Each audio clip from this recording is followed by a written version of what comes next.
Solubility of solid in liquid and factor affecting. तो चलिए start करते हैं। सबसे पहले सॉल्यूशन क्या होता है। मान लीजिए आपने वाटर लिया है जो कि सॉल्वेंट है, आपने शुगर को वाटर में ऐड किया है जो कि सॉल्यूट है, तो एक सॉल्यूशन बनाएगा। तो क्या बनेगा, शुगर प्लस वाटर ऐड होके एक सॉल्यूशन बन जाएगा। लेकिन मान लीजिए आपने सॉल्यूट जो शुगर है उसको कंटिन्यूसली आप ज्यादा वाटर में यानी सॉल्वेंट में ऐड करते जा रहे हो, तो इसमें क्या होगा कि एक जो हमारे पास सॉल्यूशन बनेगा ना वो बहुत ज्यादा कंसंट्रेटेड हो जाएगा, कंसंट्रेशन बढ़ जाएगी, क्योंकि आप ज्यादा से ज्यादा शुगर को वाटर में ऐड करने की कोशिश कर रहे हो, तो जो सॉल्यूशन होगा वो बहुत ज्यादा कंसंट्रेटेड हो जाएगा। तो एक टाइम ऐसा आएगा जब सॉल्यूट यानी कि जो कि शुगर है वो पानी में मिक्स होना बंद हो जाएगी एक पर्टिकुलर टेम्परेचर पे। अब वो मिक्स नहीं होगी, जितनी एक पर्टिकुलर लिमिट तक ही मिक्स हो सकती है, वो मिक्स होना बंद हो जाएगी। उसको उस टाइम उस प्रोसेस को जो है उसको हम डिसॉल्व यानी कि सबसे पहले हम डिसॉल्व कर रहे हैं, डिसॉल्विंग हो रही है, ठीक है, डिसोल्यूशन हो रही है। तो लेकिन एक पर्टिकुलर टाइम ऐसा आएगा जब वो डिसॉल्व होना बंद हो जाएगी, वो डिसोल्यूशन बोलेंगे उसे, डिसोल्यूशन, ठीक है। तो ये जो है ये हमारा एक सॉल्यूशन होता है। एक तो आपने डिसॉल्व किया तो सॉल्यूशन बना, दूसरा आपने शुगर को बहुत ज्यादा डिसॉल्व कर दिया तो वो कंसंट्रेटेड सॉल्यूशन बन गया, ठीक है। कंटिन्यू ऐड करते जा रहे हो सॉल्यूशन शुगर को, लेकिन एक स्टेज ऐसी आती है जब उसमें कोई डिसॉल्व हो ही नहीं रही है, शुगर अब डिसॉल्व होना बंद हो गई है, उसे बोलेंगे डिसोल्यूशन। अब ये देखिए जो सॉल्यूशन है अब क्या होगा, अब एक पर्टिकुलर टेम्परेचर पे ये काम होता है, तो इसमें क्या है कि फिर से क्रिस्टल बनने लग जाते हैं, सेपरेट होने लग जाते हैं, और इस प्रोसेस को बोलते हैं क्रिस्टलाइजेशन। सोल्यूट सॉल्वेंट से मिक्स होता है, इतनी क्वांटिटी में हम सोल्यूट को सॉल्वेंट में डाल देते हैं कि सॉल्यूशन बनता है, सॉल्यूशन से फिर से वो सोल्यूट और सॉल्वेंट में सेपरेट होना स्टार्ट हो जाता है। ये जो स्टेज आती है इसको सैचुरेटेड सॉल्यूशन बोलेंगे। इस स्टेज को हम सैचुरेटेड सॉल्यूशन बोलते हैं। लेकिन अगर हम एक अनसैचुरेटेड सॉल्यूशन की बात करें, एक अनसैचुरेटेड सॉल्यूशन जिसमें और ज्यादा सॉल्यूट को आप सेम टेम्परेचर पे ऐड नहीं कर सकते, डिसॉल्व नहीं कर सकते, ठीक है, वो होती है हमारे पास अनसैचुरेटेड सॉल्यूशन। जो कंसंट्रेशन होती है, जो हमारे पास सॉल्यूशन होता है, जो कंसंट्रेशन होती है सैचुरेटेड सॉल्यूशन की, सैचुरेटेड की बात हो रही है, सैचुरेटेड सॉल्यूशन की, उसे हम सोल्यूबिलिटी बोलते हैं। क्या बोलते हैं उसे हम? सोल्यूबिलिटी।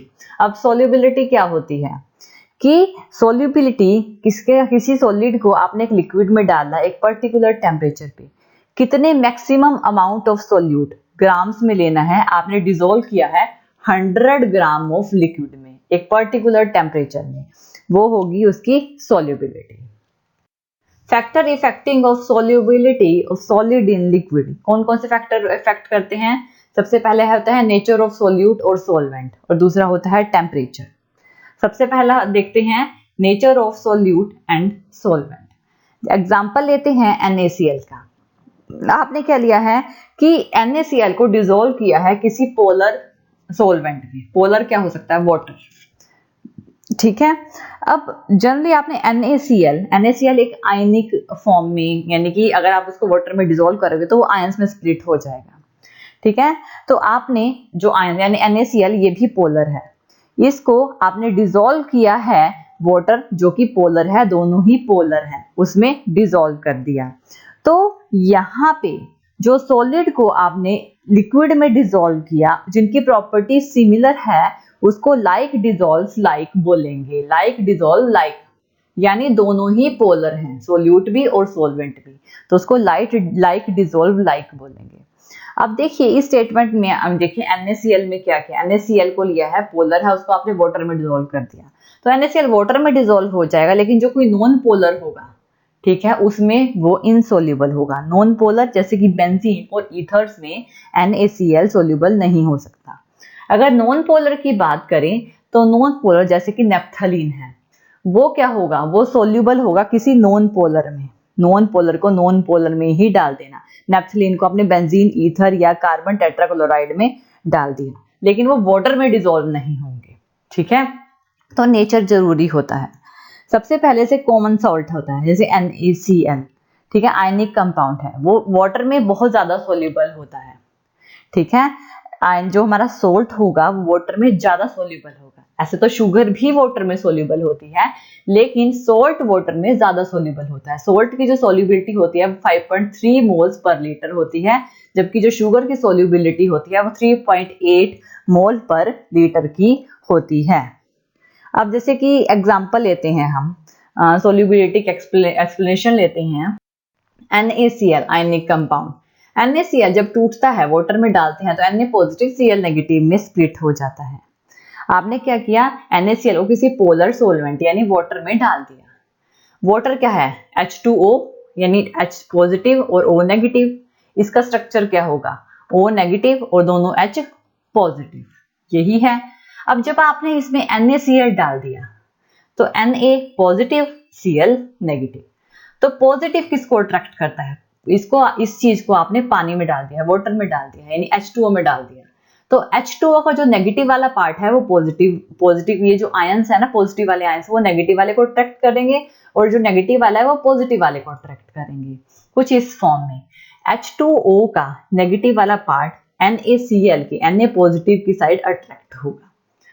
ऐसे ही जो नेगेटिव वाली साइड है, जो H2O का पॉजिटिव पार्ट है वो नेगेटिव वाली साइड अट्रैक्ट होगा। इस तरह से इनमें अट्रैक्शन होगी।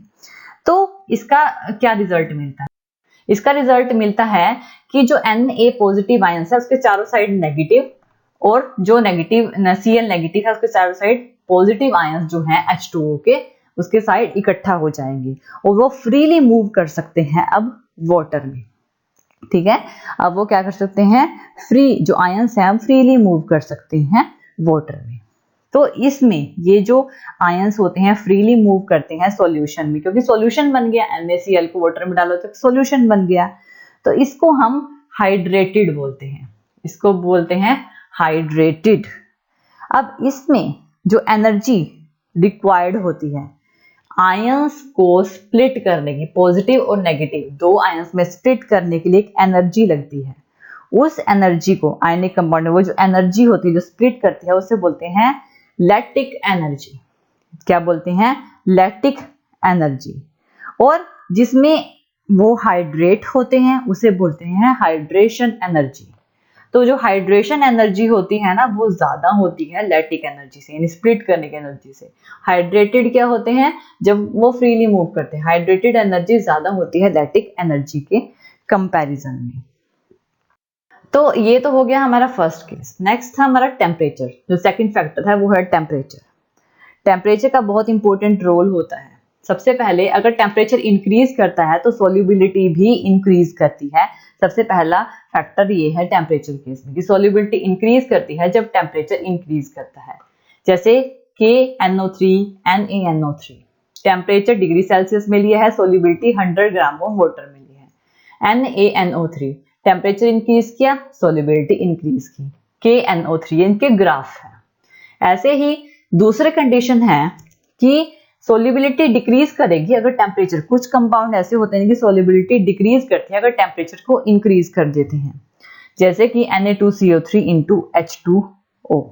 इसके अलावा जो है लिथियम कार्बोनेट होता है, सीरियम सल्फेट होता है, इनकी जो सोल्यूबिलिटी है वो डिक्रीज होती है जब टेम्परेचर को कंटिन्यूसली इंक्रीज करते हैं। और नेक्स्ट है जैसे KCl का जो ये है कि सोल्यूबिलिटी और टेम्परेचर का, ये सारे ग्राफ NaCl के ही है, ये सारे ग्राफ हैं उनके सोल्यूबिलिटी और टेम्परेचर के बीच में जो रिप्रेजेंट किए हैं। तीसरी कंडीशन ये होती है कि सोल्यूबिलिटी ना तो डिक्रीज करेगी ना ही इंक्रीज करेगी। इसमें क्या होगा, इसमें सब्सटेंस जो है उनकी सोल्यूबिलिटी ना तो इंक्रीज करती है ना ही डिक्रीज करती है। वो जो सब्सटेंस, जिन सब्सटेंस को हम हीट करते हैं वो क्या होते हैं, वो चेंज हो जाते हैं। ठीक है ना, वो क्या होंगे, चेंज हो जाएंगे, कंटिन्यूसली इंक्रीज डिक्रीज नहीं करेंगे, वो चेंज हो जाएंगे। वो जिस टेम्परेचर पे वो चेंज होते हैं उस टेम्परेचर को ट्रांजिशन टेम्परेचर बोलते हैं। जैसे कि एग्जांपल है ग्राफ CaCl to 6H2O का। CaCl to 6H2, जब इसको हीट किया तो उसने क्या किया, CaCl2 उसने टेम्परेचर इंक्रीज किया तो वो 6 की जगह 4 रह गए, CaCl2 4H2O, 2 इवेपोरेट हो गए। 4 की जगह 2 और हीट किया तो 2H2O रह गए, 2 और इवेपोरेट हो गए, चेंज हो जाते हैं। दूसरा जैसे कि एग्जांपल है Na2SO4 इंटू 10H2O का। अब इसको हीट किया, अगर इसको आप 32.40 डिग्री सेल्सियस पे हीट करोगे तो वो Na2SO4 रह जाएगा, सिर्फ Na2SO4, 10H2O उड़ जाएंगे यानी इवेपोरेट हो जाएंगे। तो वो चेंज हो जाते हैं, वो इंक्रीज डिक्रीज नहीं करते, सोलिबिलिटी इंक्रीज डिक्रीज नहीं करती, वो चेंज हो जाते हैं। और ये जो टेम्परेचर होता है जैसे कि Na2SO4 इंटू 10H2O का जब आप 32.40 डिग्री सेल्सियस पे हीट करोगे तो Na2SO4 रह जाएगा। इसको हम ट्रांजिशन टेम्परेचर बोलते हैं, जिस टेम्परेचर पे वो चेंज होते हैं, और ये इनके सोल्युबिलिटी कर्व होते हैं। Thank you for watching this video. और ज़्यादा अपडेटिंग वीडियोस के लिए आप हमारे चैनल लर्न एंड ग्रो पे हमें सब्सक्राइब कर सकते हैं। Thank you.